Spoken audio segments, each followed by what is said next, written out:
Hey, what's up, guys? So there has been a war between Zenless Zone Zero and Wuthering Waves, and recently the revenue charts have come out for the gacha games, and Wuthering Waves has completely lost it compared to Zenless Zone Zero. Zenless Zone Zero was the top grossing revenue game for this month, and many Zenless Zone Zero fans are using it to say that yeah, Zenless Zone Zero is better than Wuthering Waves and etc. etc. And I am here to address all of this matter because um the reason why I believe that Zenless Zone Zero won was because Honkai, Star Rail, and Genshin Impact had downtime. And so nobody was spending money in that. I think most of the people that were playing Zenless Zone Zero are people from the Genshin community and the Honkai Star Rail community. So this money they would have spent in Honkai Star Rail or Genshin Impact is the money that they end up spent in um, Zenless Zone Zero, and it helped boost the sales of Zenless Zone Zero on an artificial scale, and that's unfortunate. It's just because um, Zenless Zone Zero is a branch of Hoyoverse, and Hoyoverse is a big company. So unfortunately, they're gonna get a big buff from everything that they do, no matter how the content is actually. So I give them credit where credit's due. They did a lot of good things about that, and the next thing why they did so good as well is because they weren't as generous as Wuthering Waves was when they first released. So they a lot of people have to spend money in order to pull on the characters. Unfortunately, I think it's a scummy move by the company, but they can get away with it, so it's okay. I can't stop that. I realize this very noticeably because I don't spend any money in Zone Zero. Yet I don't think I will spend any money in it, and I realize that I still haven't hit the 50-50 pity on the limited standard banner, and I realized that yeah, this is not good, but it is what it is. In terms of generosity, I don't know. If it's more generous than Genshin Impact. I think it is. I think it is more generous than Genshin Impact, but it just reminds me, and it leaves a bad taste in my mouth when I get used to Honkai Star Rail's generosity and with a raised generosity, and then I come and play something like an associate. But I won't go too far off this. I will end up rambling. I believe Zenless Zone Zero did very well because of those issues. And once we have a good banner coming out on Genshin Impact and Honkai Star Rail, then we can figure out like how much of these people that are spending money in Zenless Zone Zero are like genuine new fans or just people from the other two game inflating the numbers because they want to say Zenless Zone Zero defeated Wuthering Waves. The reason why I believe Wuthering Waves lost is because um many people just went and played Zenless Zone Zero because Zenless Zone Zero launched. So even people that play Wuthering Waves actually left Wuthering Waves for a bit to play um, Zenless Zone Zero. And there is the issue where even content creators who just want to play Zenless Zone Zero for a while had to be stun locked in playing it all the way through before they can give a review on the game, and that kind of made a lot of people play the game unnecessarily when they had their right opinion from the start. So that is it. I think that even though Wuthering Waves had the one of the most largest chest individual on the banner and one of the most broken units in the game currently for their sales. I don't know why the sales is that low, but I can see it happening because many people will be playing Zenless here because it just launched and it was highly anticipated. So I can understand that. It's unfortunate that they went down that low, but it is what it is. And given that it's not even the Hoyoverse game, I commend them for even putting up a fight. I really appreciate that. but we have to take the L where L is due, and we did lost. Then Wuthering Waves did lost this one in the revenue department, and we can state any other way. It is what it is. I think people need to change up their expectations for Wuthering Waves, because um what we should expect from Wuthering Waves is not for Wuthering Waves to like completely just demolish the charts in terms of revenue and stuff like that. Hunk, Hoyoverse has been doing it much more longer and much more better. Hoyoverse know how to squeeze people off money much better than Wuthering Waves does. So it's unfortunate, but and I forgot another reason why when the Rays doesn't do well either is because of their generosity to the players. So people don't really have any incentive to spend as much. I've gotten a lot of 5-star players, and I think the only thing that I ever bought was the monthly pass. So I think that was another contribution as to why Wuthering Waves is not going to be doing as good as Genshin Impact monetarily wise. And I don't think the developers really care that much about that.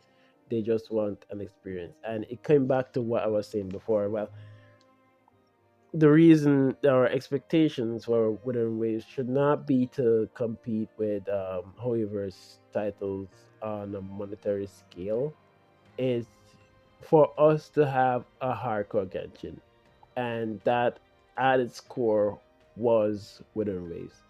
Wuthering Waves is just a hardcore Genshin, a Genshin for grown-ups, and it is what it is. The Genshin normally is for casuals, for everyone. This is hardcore Genshin for people who want the challenge, who want to think when they're battling and not be able to predict the boss's moves and be on guard when fighting bosses and stuff like that every single time. And that is my opinion, and that is how I always see it. If I want a challenge, I'll pay Wuthering Waves. It's as simple as that. And a game that actually just treats you a little bit better with rewards far from Hoyoverse that will give you only 3 pulls for 3 years of playing the game. So that is my expectation. That is my expectations for Wuthering Waves, and I think that should be the way people look at it for now. But you are entitled to look at it however you want to. I believe that it's a game that is not there to compete with Hoyoverse on a monetary scale, but is there to give Hoyoverse a competition so they actually treat their player base a little bit better than how they did. And I think in that regards, Withering Waves has been a huge success.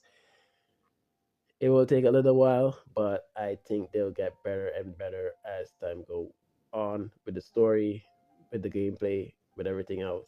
So give them time and they will become better and better as time go on because the devs do listen. Um my expectations for Zenless Zero was it's not going to be a game that it's going to be well it's going to be very boring to watch. It's take for example like sports cricket. Cricket is very nice to play, but it's very boring to watch, and that would be the same thing for Zenless Zone Zero. And because Zenless Zone Zero's target level in terms of skill is very, very, very low, it means that everybody's going to be completing everything pretty easily and have no real reason to watch a content creator other than the fact that they're good at content creation. If you're just watching for Zenless Zero content, I find that majority, like pretty much no one is going to be watching for that reason because everything that is in the game is easily beaten by everyone. So nobody have a reason to go and watch up a guide or something like that for with a Zenless Zero. So I think it will hurt Zenless Zero in that department, and I think that is something that Wuthering Waves is going to succeed in because you have to know certain things in order to beat certain content in Wuthering Waves, and I think that gives more opportunity for people to make more content and guides about it, and more people will view it because it's not easily beaten by everyone, and I think that is where Wuthering Waves is succeed over Zenless Zero. But monetary wise, Zenless Zero will always be better than Wuthering Waves. In my opinion, as I said, the 4 stars and the 5 stars, you can't tell them differently, but yet still people are still pulling for them, which is insane. But I am not surprised. I have to stop rambling. It could go on forever between these two. The thing that I want to mention is that whether you're a Wuthering Waves supporter or a Genshin Impact, or Zenith Zone Zero supporter, or you play both of them, it doesn't matter.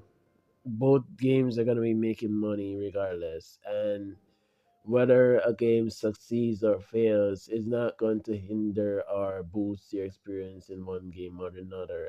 And I think if you're in the idea of saying that Zenithzone Zero is bad and you want Zenithzone Zero to fail, or you want Withering Waves to fail because you're Zenithzone Zero creator or player, you're stupid. Because competition is always good for the consumer.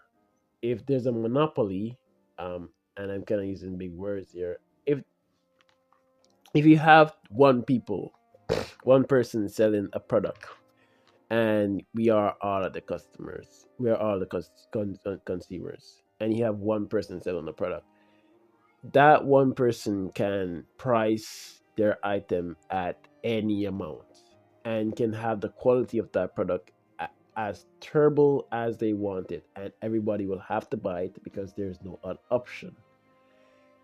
If you have two people selling similar product, what does this change? It means that the person that was selling first and was selling bad products and selling overpriced products will look at the other person and they'll come in with something new and a much cheaper and much better quality, which then forces the one that was selling before to have to make the quality of the product they're selling a little bit better and a little bit more affordable.